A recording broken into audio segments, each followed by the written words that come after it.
käid looduses, siis ära torma sellest mööda või läbi, vaid võta aega, peatu ja võta see võimalus ennast maandada.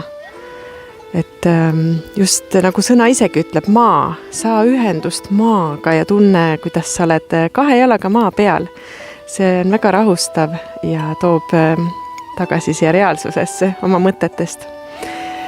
Et vaata ise endasse, miks mitte, peatu korraks ja kui sa uuesti silmad lahti teed, nagu mina näiteks siin, siis ma näen täiesti teiste silmadega seda loodust ja kõike enda ümber.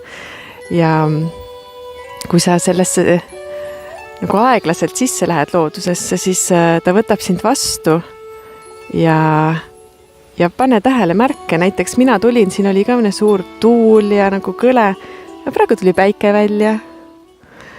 Et kõik need on märgid, et kuidas loodus meiega räägib, kui me kuulame. Et mõnikord ongi hoopis tuult vaja sinu kehale, et kõik 4 elementi on millekski head. Tuul puhastab. Võib-olla kui vihma sajab teinekord, kas on vaja alati ennast katta selle vihma eest? Võib-olla vesi just tahab ka meid puhastada. Et see looduses käimine on palju vägevam, kui see tundub.